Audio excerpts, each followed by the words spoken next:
right, and welcome along to the Invincible podcast with my man Lee Judges in the building. First of all, before we get into the podcast today, and by the way, thank you for all your support that you've been giving to this podcast over the years. Still going really, really strong. And we are going to be live in front of a live audience on the 23rd of May. Only a couple of weeks to go now. Get your tickets. There's a link in the description. It's going to be taking place at the Islington Assembly Hall. Now, one of the things we're going to be doing on the night, right, is we're going to be announcing AFTV's Arsenal Player of the Year. Who's the people that you guys have voted for as your Arsenal Player of the Year. And you can vote for that person by going to the app right now. The link's also in the description for that. Download our app and vote on there. It's a free vote, and you can vote for your Arsenal Player of the Season, and we're going to announce that on the night. And there's some, I'll tell you, it's a strong candidate. Oh, it's tough. Let me just run you through who've been nominated. Aaron Ramsdale, Ben White, Yep. William Saliba, Yep. Gabriel, Oh, yep. Granit Xhaka, Yep. Martin Odegaard, Gabriel Martinelli, and Bukayo Saka. Those are the nominations. Good luck with picking one out of that, right? And you guys vote for that. And as I said, we're going to be announcing that on the night. You've got to be there on the night. Me and Lee are going to be live on stage. We're going to be doing a live Q&A. We've got Turkish, Cecil, James are all going to be there as well. It's going to be a brilliant, brilliant event. Looking forward to meeting you guys there. And we're going to be discussing Arsenal's season. And this is going to be one of the big things we're going to be going through as well. You do not want to miss it. So click the link in the description. Those nominations there. Whoa. I've changed my vote, by the way. I can't say who, but like I thought it was like someone, and now I've changed my mind over the last couple of weeks. Yeah, I mean, just running through it quickly. I mean, Aaron Ramsdale's had an unbelievable season. Unbelievable. Great last weekend. We'll talk a little bit about that. Yeah. Ben White, Brilliant. put in at right back this season, has been fantastic. Saliba, how much have we missed him? So consistently good this season. Gabriel has gone under the radar a bit of how good he's been. Literally, he's played the whole season consistent. Granit Xhaka. What a turnaround. Martin Odegaard. Look how many goals he scored from midfield. Captain. Martinelli. Brilliant. Been outstanding. Saka. Brilliant. You can't, we don't normally have this problem, do we? Normally, we in years gone by, we go like, right, Arsenal Player of the Season, you just pick one player out. It'd be like Saka or Smith Rowe. Yes. It's been quite a simple thing to do over the years. But it's testament to how well the team's played. And when I say team, that is the thing. It's been played an unbelievable team effort. And I'll tell you what, there's some other players that you could have possibly have said, Thomas Partey. Zinchenko's been left out. Zinchenko's not in the nominations. Gabriel Jesus, only because he's missed so much of the season. Trossard with a little cameo. Yeah. I mean, I'll tell you, it's a difficult one. Everybody's contributed to a good season. Yeah. So, so we're looking forward to that. So make sure you vote in that one. By the way, we both said on last week's show, and we said it categorically before the game, we said, if Arsenal don't beat Newcastle, it's done. It's over. It's finished.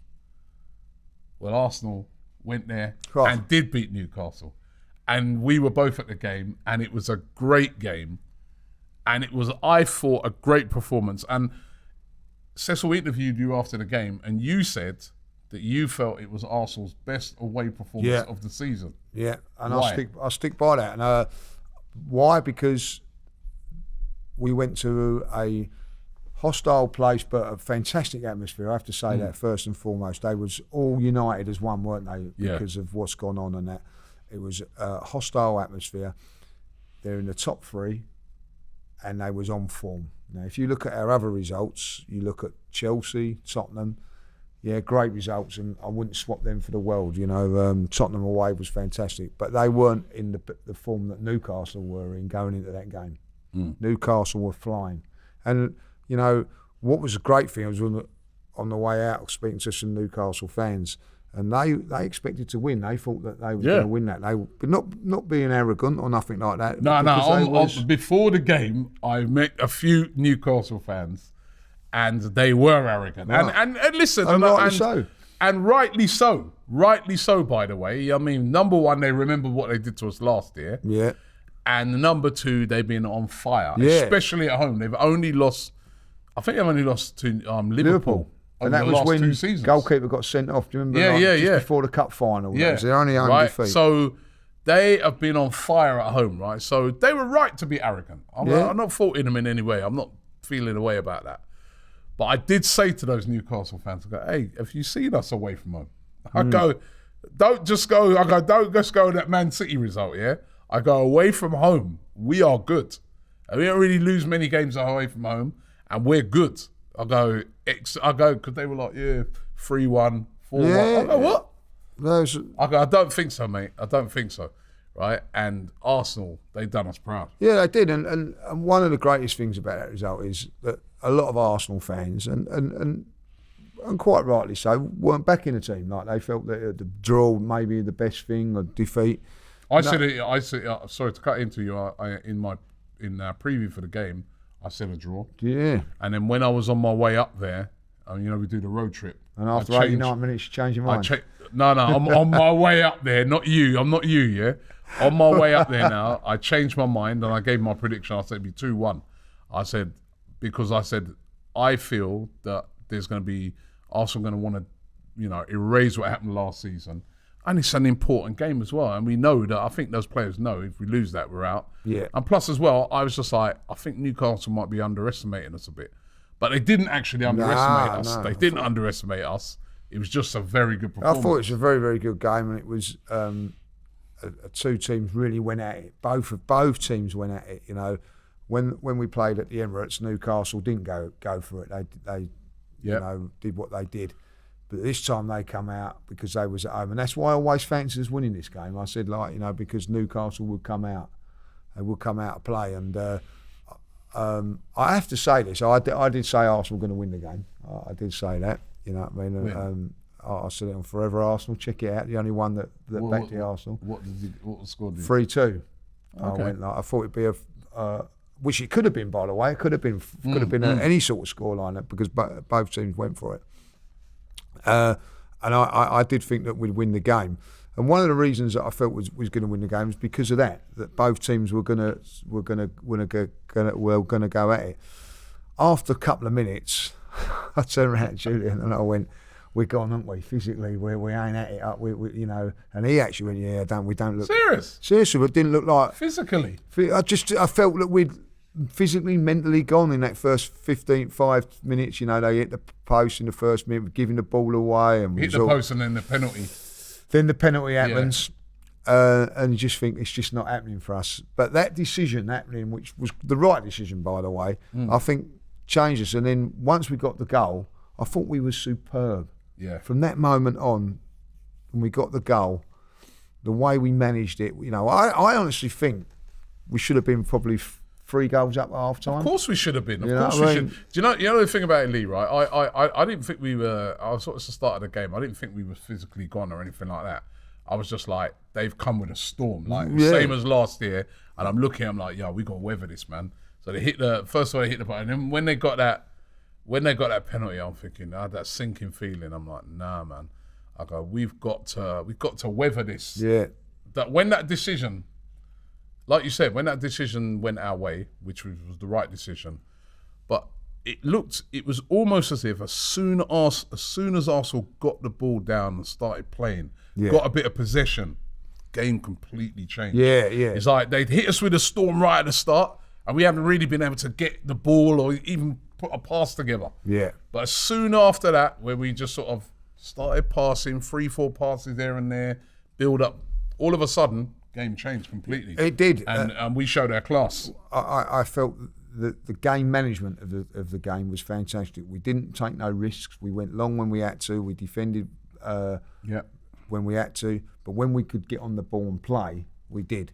And Jorginho was a big factor for that. He was brilliant. Taking the ball in difficult places, places where if you lose the ball, you're in trouble. But he was prepared to get the ball, brave, and then and play from there.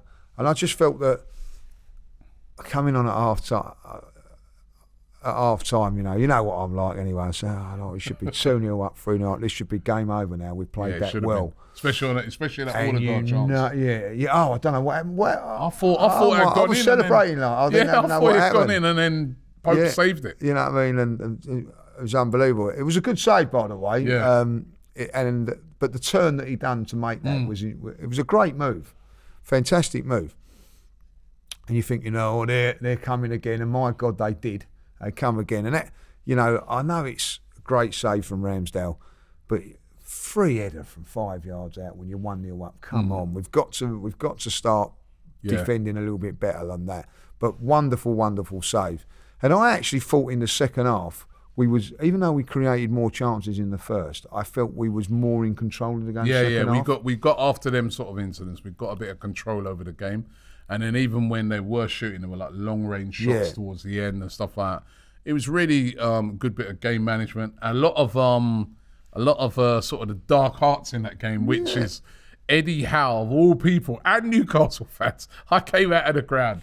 You go, you lot wasting time. I go, are you serious? Oh, no. I go, what were you lot came to the Emirates on 0-0? You're wasting time.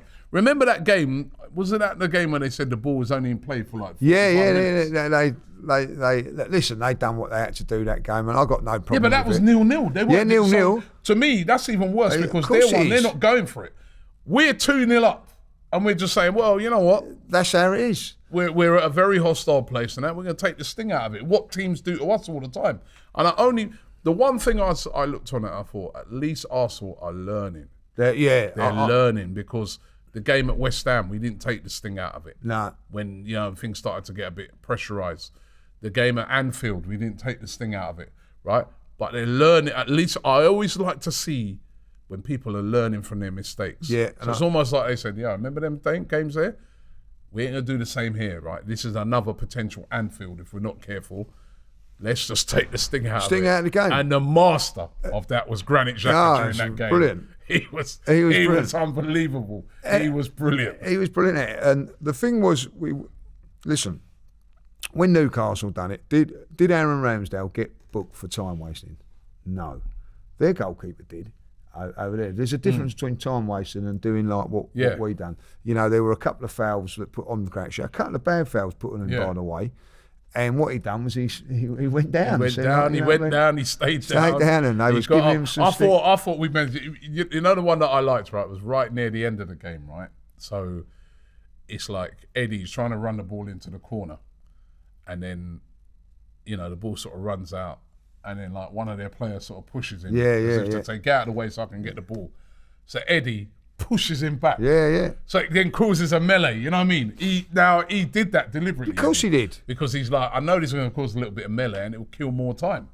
They're all reacting to it and it's their time they're wasting. Of course it is. It was so lovely. And that was the greatest thing. Those are the little things you've got to learn. You know what I mean? You've got to learn those little... You've got to learn that. And I think at the end of the day, and Arsenal have been guilty of it for a very, very long period, being bullied, being kicked out off the park and all that. We're not having it no more. Yeah. You want to kick us, we're going to kick back.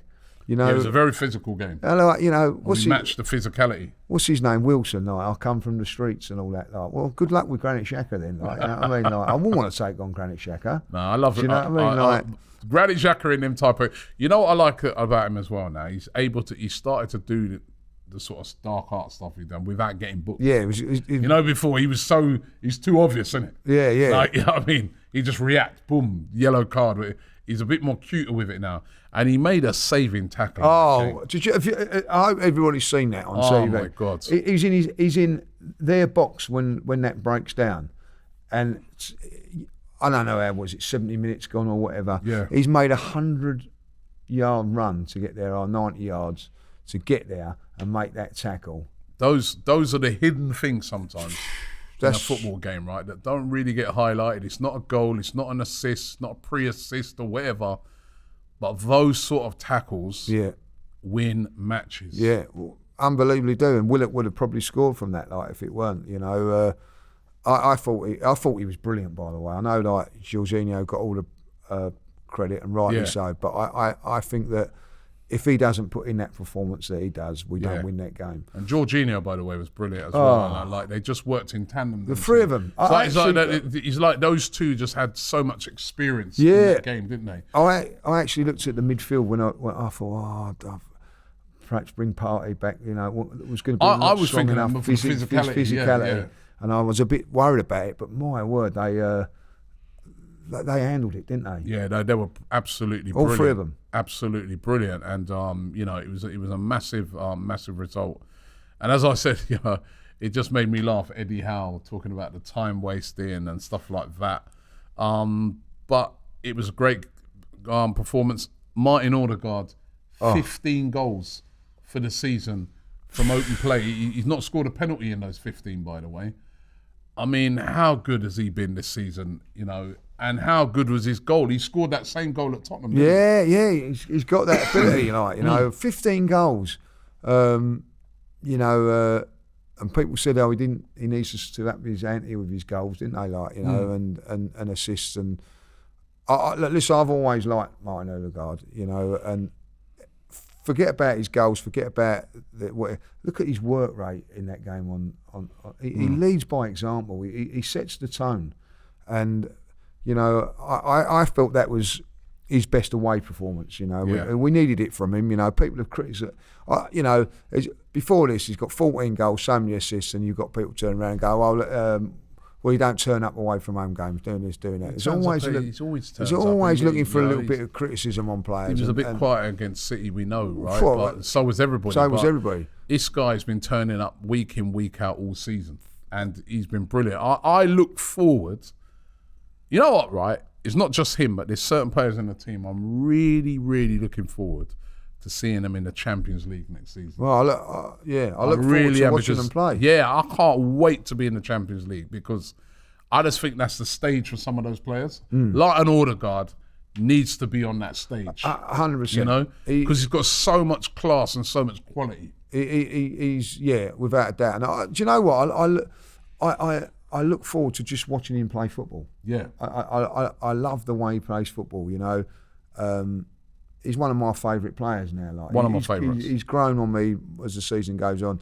And, going back to that player, next season, if you ever have a shirt, get a shirt where you had to put a name, I don't put a name on the back, but if you were, 2-3 years ago, I wouldn't put, it'd be blank.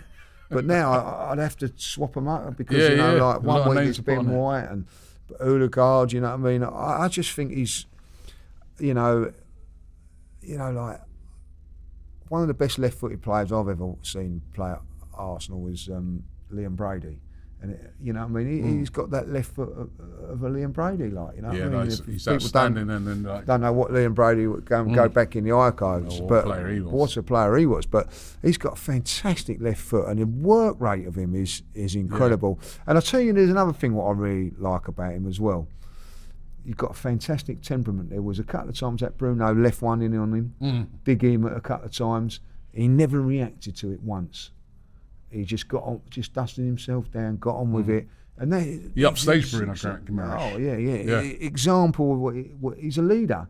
He's not a leader with his fists and whatever, But you look at him and you go, I like he sets the tone. He sets the tone. I like what he does. I like the way he goes about things and all that, And he's been one of the main reasons we've been so good this season. I mean, Martin Odegaard. He's got to do it again next season. He's got to do it. And as I said, I want to see him. I'm looking forward to seeing him in the Champions League on that stage because I think that's where he belongs, and I think he's going to shine. He deserves it. I'm actually looking forward to seeing. After watching the past couple of days and watching the Champions League, I'm like, I want to see those back at the Emirates, which we will next season. As we've already qualified, that win meant that we 100% guaranteed to qualify for the Champions League. I can't wait. I can't wait to be in the Champions League. That's a competition we used to be in every year. We've been out of it for could you believe we've been out of the Champions League for 6 years? Is it 6 years? Is it 6 years, isn't it? 6 or 7, yeah. Unbelievable. And now we're going to be back in it. And I think, we make a few good additions in the summer. I think we can do all right in that time. Oh, yeah, I think we can go quite far. I look at, and why not? Because I think what that game did, on Sunday, I've sort of sat back and had a little look at it, is that you realise how good Man City are. They're a different level. You know what I mean? Like, I think that you've got Man City on a different level, then you've got Arsenal, and then the rest. You know what I mean? Arsenal have done fantastically well to get themselves in there. And I think that we're as good as any of the other teams in Europe, like, you know, when you look at it, because Manchester City are so good. But what I watched on was it Tuesday? Oh. Yeah. Oh, we're Real Madrid and great game. It was a great game, and I realised that Manchester City are so much better than us at this moment in time. They outclassed us in that game. I felt that Real Madrid punched at them and all that, and then when it really mattered, didn't see Man City flounder. They carried on doing their football. I was so impressed with Man City. They played well. And I think, like, you know, if that was Arsenal, we would have crumbled under the pressure. They just carried on playing their football, got a wonderful goal, because they've got world-class players. I actually looked at Tuesday and I thought, my God, that Man City are some side, aren't they? They are some side, but so are Real Madrid. Don't write them off. Real Madrid are up there with them. They're that sort of team, you know what I mean, right? And that's what we've got to get to that and that's level. what we're going to have to contend with next year, right? But I'm looking forward to it, and I think, as I said, make a few good additions in the summer. I think we can go far. I mean, look, you see AC and Inter in one of the finals, you know what I mean, in one of the semi-finals. One of them are going to get to the finals. So, you need the luck of the draw, but I'm not saying we'll get to the final in our first season. But I do think, we've already got a squad that's good enough to go quite far. We've got some exciting. But we're gonna have to make some good signings. So we have to be exciting. But the weekend was, and there was another great result over the weekend's games, right? The game took place on Monday. Everton going away to Brighton, which I think most people thought was going to be an absolute beatdown. They pulled off an unbelievable performance, beating Brighton by 5-1. I watched the game. I was at home and I watched the game, right? And it was counter-attacking football at its very best. Now, you might be thinking to yourself, well, why is Robbie going on about Everton for on, the Invincible podcast so long? The reason why I'm going on about them so long is that this weekend now, they face Manchester City. Now, they're facing them at Goodison Park. Everton got a draw against Manchester City earlier on in the season at the Etihad. Everton, we know they're still down the bottom. They're fighting for their lives. But that victory over Brighton, who are top team, would have given them a lot of heart to go away and put 5 past Brighton, right? All of a sudden, that game looks a little tricky for Man City. Man City coming off the back of this game against Real Madrid. Tough game during the week. You know what I mean? They've had to give absolutely everything in that game. Come out of it, like Lee said, play really, really well. 1-1 draw. But then you've got to remember, it's 1-1.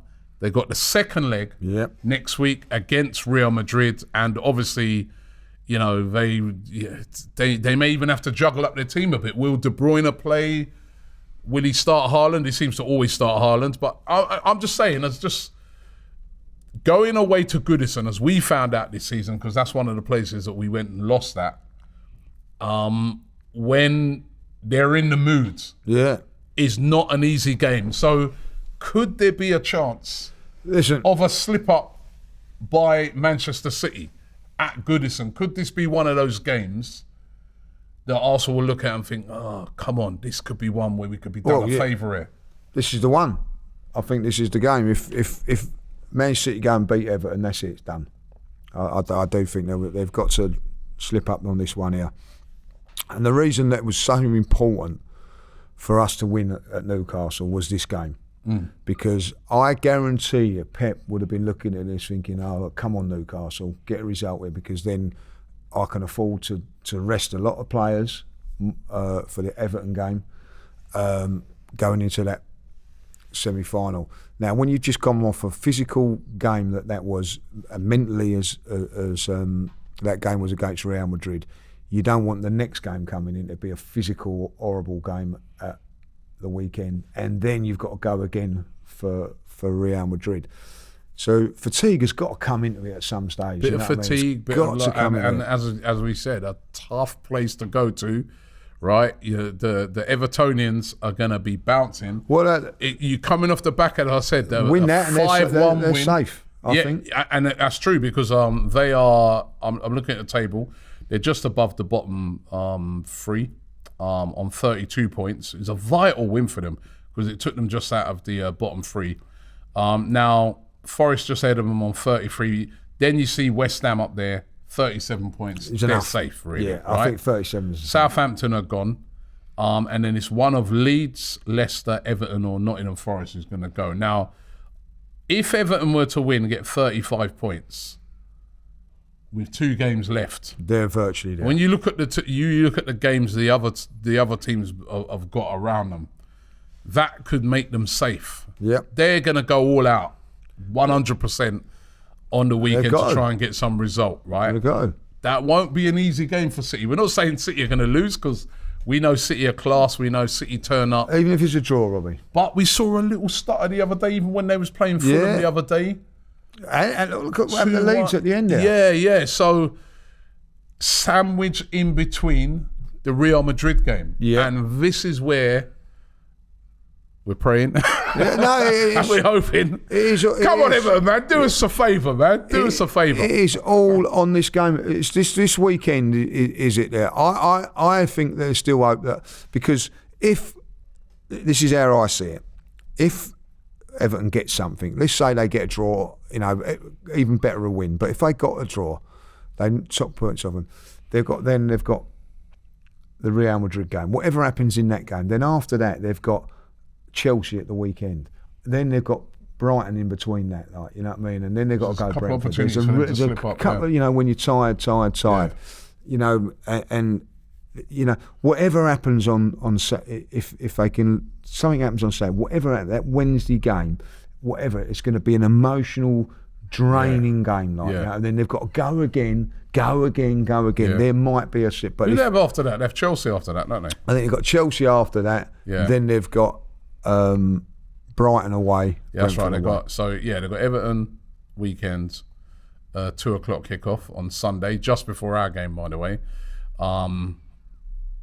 Real Madrid, Man City then have Chelsea at home on the Sunday, 4:00 kickoff, and then they go away during that week on the Wednesday to Brighton, and then finish off at Brentford. So yeah, we do. You're kind of looking at it and thinking they need to slip up this weekend to start 100%. Giving us hope. They ain't going to lose 2 of their last 3 games. Yeah, it's not going to happen. So, but 82 points they're on. We're on 81 points, but they have that game in hand, which is absolutely critical to them. Everton need to do us a massive favour, but not only are Everton doing us a favour, they're doing themselves a massive favour, because they will survive. They're doing Sky a favour as well. Yeah, we're doing everything. Come on, they're doing the league. They're doing the league a favour, keeping it interesting to the last game. And I think that that win against Brighton, I think if they'd have lost that, maybe too much pressure on them going into this game. Believe me, they played well. They played really well. And I tell you, Calvin Phillips makes Calvin Lewin makes a massive difference to that team. So he gives them a bit of. Look at it, he played when they played us. He came back and he played well. Yeah, right. And in that game when they beat us, and it was a similar tactic in which they employed, right, where basically.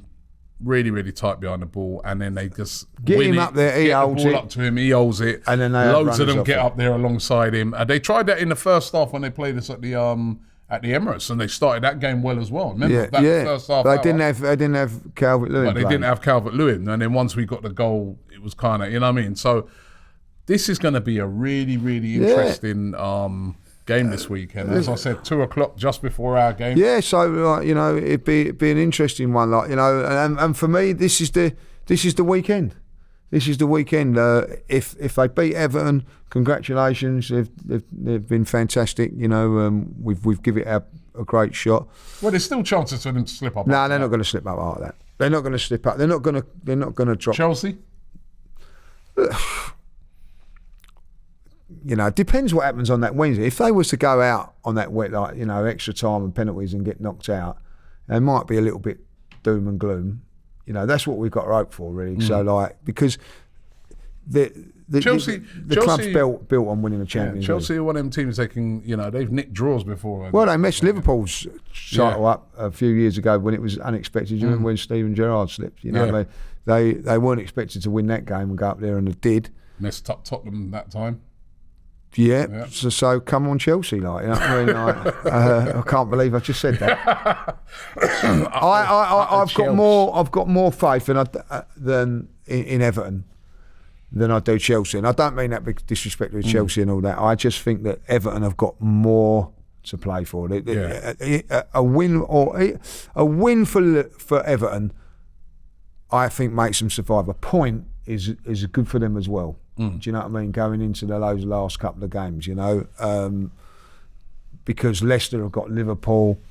Like, for instance, if they lose to Man City and Leicester they're back in big trouble. They're back in big trouble. So it's a massive, massive game for Everton Football Club as well. And we know a few fans up there, don't we, and things like that. They'll be up for it. Oh my God! They will be up for it. They know that how much that is important. And listen, that's how I look at it now. I do think that it's down to this game. If I'm going to say this now, if Everton beat them, it is very, very much game on again. Very much game on. You know what I mean? However, we have to win our game, right? And our game's not an easy game. Then that then changes everything for our game. Yeah. We've got our game, right? Which, regardless of it, it doesn't change anything. To keep anything going, we've got to win. We've got to win all three, Brighton at home. Tough game. Brighton at home. But you're looking forward to it? Because I certainly am. Yeah. I was just looking at some of the stats around that game. Brighton have won 3 of their last 4 away games against Arsenal in all competitions. We haven't beaten them for ages. Yeah, that's cost us Champions League football a few years ago. 1-1. Yeah, 3-1 victory in the Carabao Cup, wasn't it? Carabao Cup this year. Yeah, they're one of them teams that beat us last year, didn't they? Sorry? Beat us last year at home, didn't they? Beat us last year at home. Yep. But we went to the Amex this season when they were playing really, really well as well. Yeah. And put in another one of our really impressive away performances. New Year's Eve, that wasn't it? Yep. Beat them 4-2. 4-2. And that 4-2 sort of flattered them. They got 2 back. Remember, we was winning 3 and then we kind of took our foot off the pedal and they got a couple back. But that was a great performance by Arsenal that day. And they will be on a little bit of a... They look very tired, they did, against Everton. Yeah, it was a good time to play. They've had a lot of tough games recently. Yeah, they played Man United in the FA Cup, and then they played Man United on the Thursday, and then the Sunday. So they didn't have a much. Solly Marks got injured as well, didn't he? Who I think was a quality player for them. So I think that game come at a good time for Everton, just after Man United, but But they deserved to beat Man United that day, They was, probably deserved to beat them in the FA Cup. Yeah, and I was very, very impressed by Brighton. The way they play, they one of these teams that they play out from the back. They do that continually. They're very, very good operators. They're a very brave team. The way they play, and their build-up and transition play is really, really good. And if we don't defend properly against them, we've got that Ferguson coming back. He hasn't been playing the last few games. He'll play on Sunday. Well, he played against Everton, didn't he? Come on a sub, So I think he gives him a different, gives him a bit more power going up front, a little bit more goal threat. I think he's a very, very good player, by the way.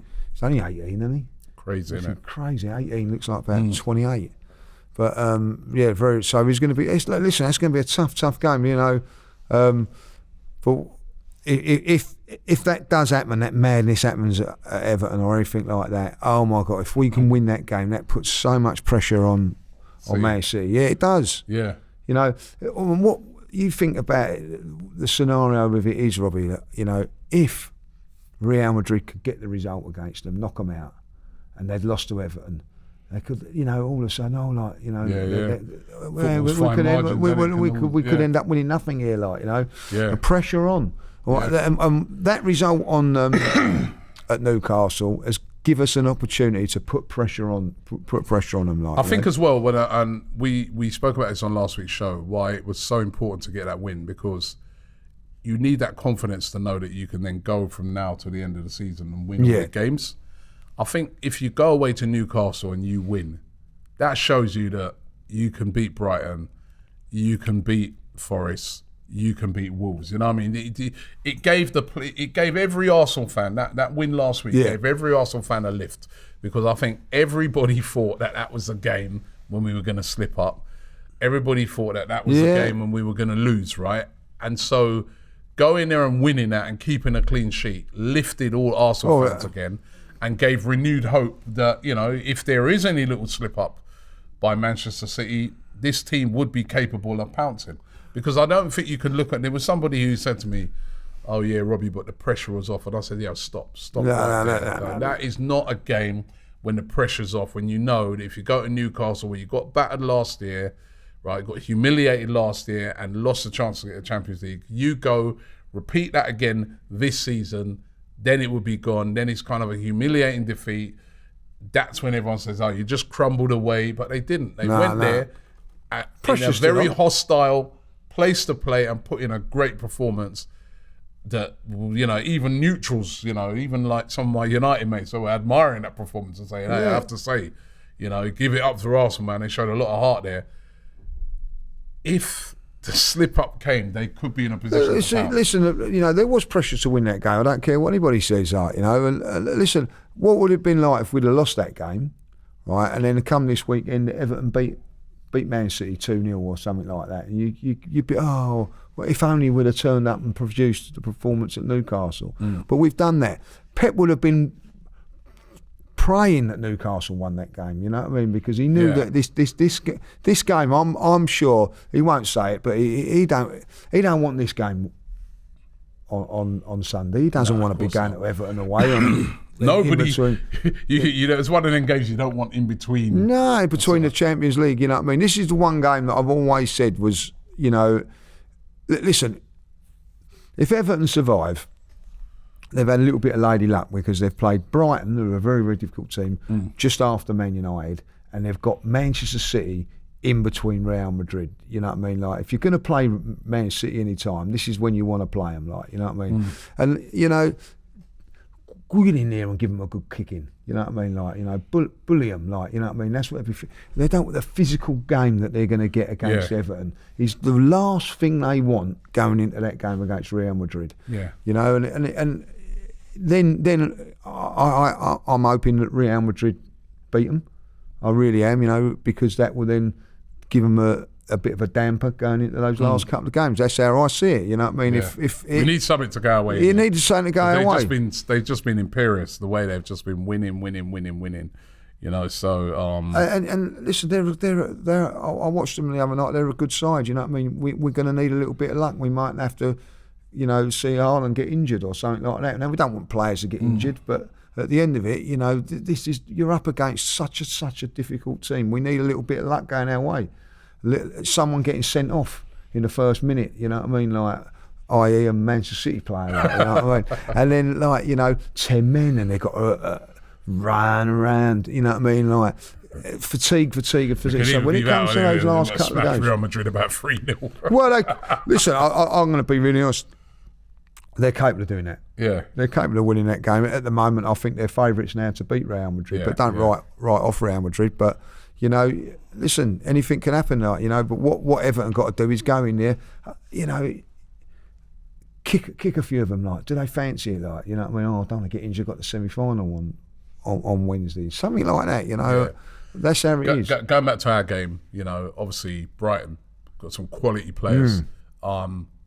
In midfield is a very good midfield. Caicedo, I love him. Excellent player. Obviously, Arsenal were trying to buy him. And I can see why. You know, that was rejected by Brighton, and they held on to him, and you can see why. He's been an excellent player. And also, Alexis McAllister. Brilliant. World Cup winner. I watched him a lot of the games. I was over there in Qatar, watched him at the World Cup. He was always in the team, by the way, always played. And he's had a great season for Brighton. Yeah. Another Bit like Martin Odegaard, a goal-scoring midfielder. Very dangerous player. I like him, and even in that game when they was beaten by Everton, he was, hit the bar with an header. He was always in the game. I think he's a very, very good player. I tell you what, their defence has got to take a lot of credit as well. Lewis Dunk. They defend. You think about it. Webster, they've let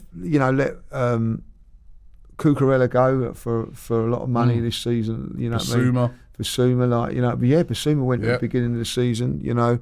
Have they been missed? No, not at all. So what fantastic recruitment and everything there. And they've got a very good manager in Roberto De Zerbi. And I know I want to beat them, obviously for obvious reasons, but I hope we do beat them, and then they go on and beat Manchester City and because they deserve Europe. This club deserve to get into to the European trophies competition, and I hope that they do. I really sincerely do, because. Yeah. After we beat them, because and they'll be coming. I think De Zerbi's already said that he was really disappointed with their performance against Everton, and he's sort of saying you're going to see the best of us at the weekend. You know what I mean? So they're gonna want to respond to 100% really bad defeat. But then, like you said, the Arsenal team will be buzzing after that Newcastle win, and will be looking to push on forward. Listen, this is the great thing about the Premier League, isn't it? If you be really honest, you would say that Everton would lose to Man City and Brighton would lose to Arsenal, but you just don't know. You just don't know. What could happen in this league. And I think that when you look at Brighton, they're capable of coming to the Emirates and beating us. And we know that. We've got to be on our game. We've got to be on point. Big game. Big game. Fans will be right behind it. It's going to be, we'll be creating a great atmosphere at that game. Yeah, and it's like, I don't know how you feel about it. Like, I'm nervous going up to the game against Newcastle, get the game. I actually said, I don't know if I said it to you, I said, bloody, I've just paid to watch that. It's agony. It's actually agony, isn't it? But then when you're going home, and you've won. It's brilliant, isn't it? You look back and you think, I wouldn't have missed that for the world, it's a great game. And then you have a couple of days off now, and you just think, that's nice and nice. But now it's Thursday. Now you start getting nervous towards the game, and that's how it's going to be for us fans. It's going to be so jittery. How are you feeling the Brighton game? Give us your prediction. Well, I think it'll be a tough game, 2-1. I think it'll be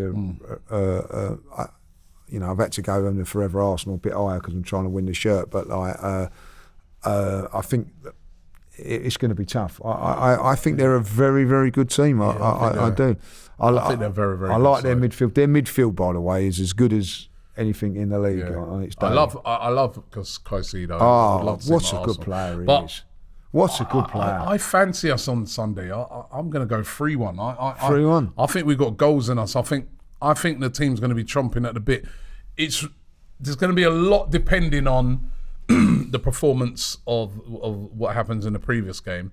But I think we're going to be chomping at the bit, and I think the changes we've made has kind of rejuvenated the team. Kivior at the back. Played really, really well the other day. Last two games been outstanding. All of a sudden, we're a bit higher up the pitch, a bit more. The confidence returned at the back again, and then Jorginho coming into that midfield, giving it a bit of That's the interesting one. You bring Thomas Partey. I don't think it's been the same since that international break. He's never come back. He's not been quite fit enough. But do you stick with Jorginho? For me, you stick with Jorginho, you stick with Kivior. They just had a great game. They're not going to be knackered or nothing, are they? I mean, that game was last week Sunday. Yeah. The game's on Sunday, so it's a full week's rest. They played so well. How could you leave them out? You know what I mean? I think you stick with both of them. I'd still be wondering about Zinchenko. I'll probably start with Zinchenko, but I'll bring Tierney on later on again. Yes, if we're winning the game, do the same thing. Because Tierney for me is just a better defensively, and again, Zinchenko, the one thing about Brighton, very quick in transition, quick aggressive players up front, even like with Danny Welbeck and that, and you've got to win your battles. And I was thinking the last 3-4 games, Zinchenko's been lost his battles a bit in defence, and it's caused problems. And Arteta did the right thing taking him off in the game against Newcastle. But I think we will cause them a lot of problems as well. Of course. The front three of Martinelli, of Saka, and of Jesus, who again last week has caused a whole hell of problems with the way he holds the ball up. He's tireless. You know, I think, and we put 4 past them at the Amex. Yeah. So, playing the, so I think this is not going to be a game where, they're not going to sit back. No, they're going to play their football because that's their philosophy. We're going to play our football. I think it's going to be a great game, but I'm going to go for 3-1. Your prediction for the Everton City game? I'm going 1-1. I'm going to go 1-1. Love it to be 2-1. Yeah. I'll go my heart here. 1-0 to Everton. Like they did to us. Even better. 1-0 to Everton. I'll tell you what, if I don't know, let's not go down that route, but if Everton beat them, do you imagine what the Emirates is going to be like going into that? Oh my God! Oh, please. It is going to be It is going to be buzzing, like, what I mean? It'd be absolutely brilliant. It'd be great for the league, I think, if that happened as well.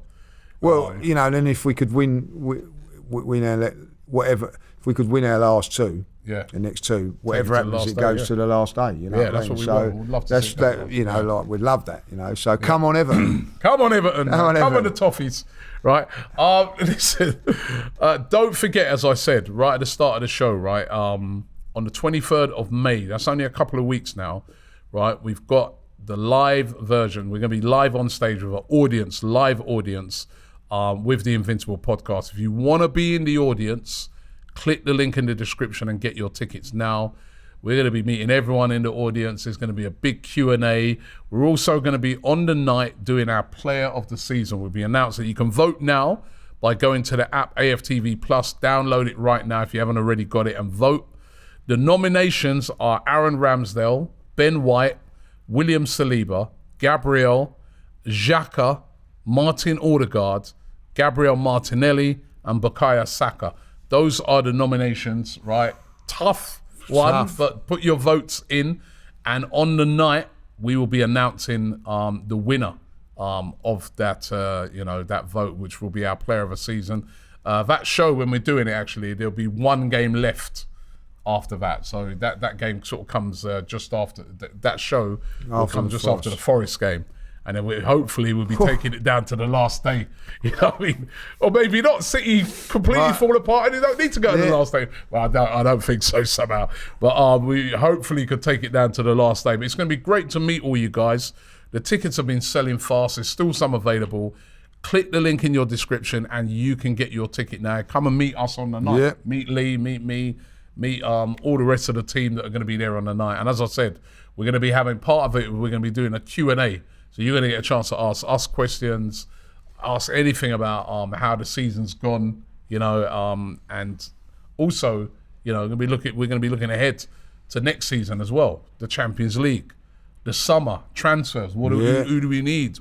What do we get? I mean, it's exciting times ahead for Arsenal right now. It is exciting. It really is. Regardless of how this season turns out, we know we're going to finish at least second now, right? It's exciting times ahead. It is, and we've as you said, we've got the Champions League to come. I think we're going to have an exciting summer, some signings and that, and whatever happens, we're going to be going again, Robbie.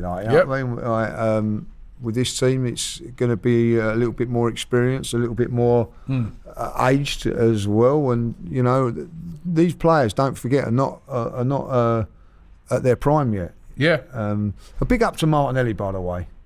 That's twice he's been left out, and he's come back, like Aston Villa, and then he come back on responded. I thought his work rate again was brilliant, and exciting. That front three, and with another addition, we've got Trossard and another addition to it as well. Exciting times. Exciting times ahead, right? So listen, as I said, don't forget to get your tickets. Click the link in the description. Also, don't forget to subscribe here to AFTV. Download this podcast at all your usual outlets. So do that right now. But thanks very much for listening and watching the show today. And we'll be back next week. Hopefully, Everton would have done us a favour. Get your toffees out. The Invincible podcast. Myself, Robbie, and Lee Judges come together once a week to discuss all things Arsenal. Straight talking, considered discussion, brought to you by the fans of the only club in Football League history to go invincible.